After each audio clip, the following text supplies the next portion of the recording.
Hello, friends. Have you ever wondered what the Buddha meant when he spoke of a happiness that does not depend on anything outside of you? What if the peace you are searching for is not found by fixing your life, but by stilling the mind that reacts to it? The Buddha once said there is a joy and happiness born of seclusion, deeper than pleasure, quieter than excitement, and freer than anything the world can offer. In today's world, meditation is often marketed as a tool to reduce stress, a tool to improve focus, a tool to become more productive. And while meditation can certainly do all of those things, the Buddha taught something far deeper. He taught a path that leads not merely to a calmer life, but to a radical freedom of the heart. In the Pāli Canon, especially in discourses such as the Samaññaphala Sutta, Majjhima Nikāya 2, the Buddha repeatedly describes jhana as a natural result of ethical living, sense restraint, and steady mindfulness. Jhana is not mystical absorption reserved for monks in caves.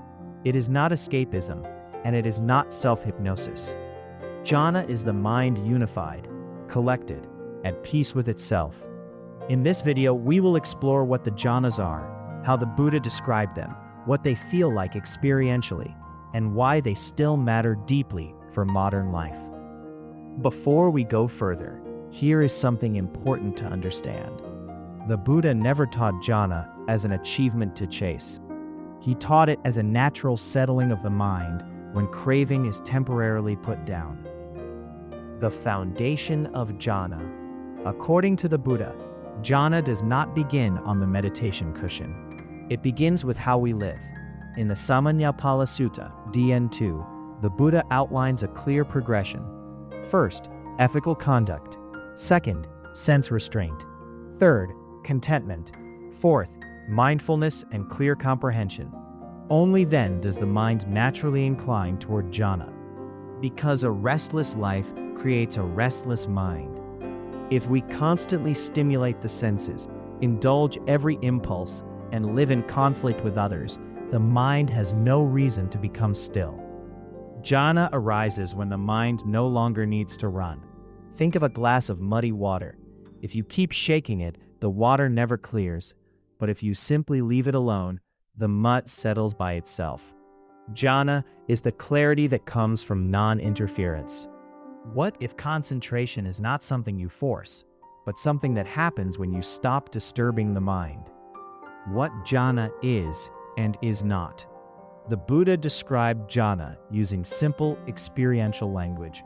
In Majjhima Nikāya 39 and many other suttas, he defines the first jhana as a state characterized by seclusion from sensual pleasures, seclusion from unwholesome states, applied thought, vitakka, sustained thought, vichara, rapture, piti, pleasure, sukha, one-pointedness of mind, ekaggata. This description is important. Jhana is not unconsciousness. It is not blankness, and it is not dissociation. The mind is vividly aware, but not scattered. It is like sitting beside a quiet lake at dawn. You are fully present. Nothing is missing, and nothing needs to be added. The first jhana. The first jhana often feels like relief. Relief from wanting. Relief from resisting. Relief from inner noise. Applied and sustained thought mean the mind gently stays with the meditation object, often the breath. There is still a sense of doing, but it is effortless. Piti or rapture may arise as warmth, lightness, or waves of joy. Sukha or pleasure is the comfort of being at ease. The Buddha compares this to a skilled bath attendant kneading water evenly through soap powder. Moisture saturating every part without excess. DN2. Nothing is forced, nothing is missing. Imagine the end of a very long day. Emails, messages, decisions that never seem to stop. In the evening, you turn off your phone. You sit in a quiet room. No one needs a reply. Nothing has to be solved right now. At first, the mind is still busy. Thoughts continue to move. But then, you take a slow breath out. A sense of relief appears, not because something wonderful happened, but because pressure has been temporarily set down. There is still awareness, still effort, still a sense of being here, but now there is joy and comfort born of seclusion. This is the flavor of the first jhana, happiness that arises when the mind withdraws from stimulation and rests without conflict. Notice this, the joy of jhana does not come from getting something, but from letting go. The second jhana. As the mind becomes more unified, applied and sustained thought naturally fall away. In the second jhana, the mind rests effortlessly on the object. Joy and pleasure remain, but they are now born of concentration itself. The Buddha describes this as internal confidence and unification of awareness. MN 19. Imagine listening to music so completely that there is no longer a listener and a song, only sound. This is not dullness. It is intimacy. Imagine driving along a road you know well. At first, you are very deliberate. Hands on the wheel, eyes checking mirrors, attention carefully placed. After a while, something changes. Driving no longer feels like a task. Awareness is still complete, but the effort has softened. There is a quiet confidence, a sense that everything is flowing on its own. You are present, but not trying. This is the second jhana. Joy remains, but it no longer comes from effort or control. It comes from the mind being unified, resting naturally on its object. The third jhana.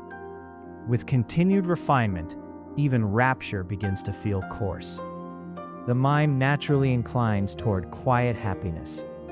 In the third jhana, joy fades, but deep contentment remains.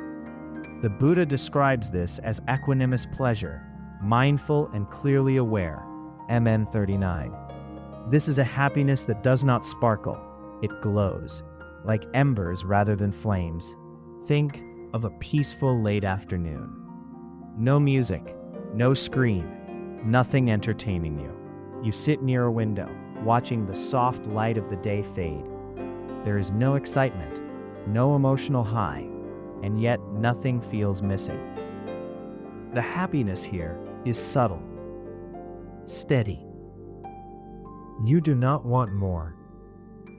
You do not want change. This is the third jhana. Joy has faded, but contentment remains, balanced, mindful, and fully aware. Most of us chase excitement our entire lives without realizing that peace can be far more nourishing. The fourth jhana. Finally, pleasure itself is seen as unnecessary.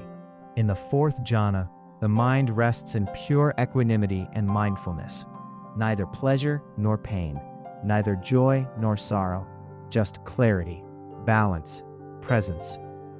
The Buddha calls this a state of purified mindfulness, bright and steady, DN2. This is not emotional numbness, it is emotional freedom. Recall a moment when something difficult arose, but your mind did not react. Perhaps a tense conversation, perhaps disappointing news. You were fully aware of what was happening, but there was no tightening, no pushing away. The mind was steady, like a mountain unmoved by wind, neither seeking pleasure nor resisting discomfort. This is the fourth jhana. Pure mindfulness, complete equanimity, perfect balance, not numbness, but freedom from being shaken. The role of jhana in insight. The Buddha never taught jhana as an end in itself. In discourses such as AN 9.36, he explains that jhana supports insight into impermanence, unsatisfactoriness, and non-self. A mind that is unified can see clearly. Just as muddy water cannot reflect the moon, a scattered mind cannot see reality as it is. Jhana steadies the lens. Insight reveals the truth. Stillness is not the opposite of wisdom. It is the soil in which wisdom grows. Some believe jhana requires extraordinary talent. The Buddha disagreed. Others believe jhana is dangerous or escapist, but the Buddha repeatedly praised jhana as right concentration, part of the Noble Eightfold Path, MN 141. The danger lies not in stillness, but in attachment to experiences. Jhana is to be used, not possessed.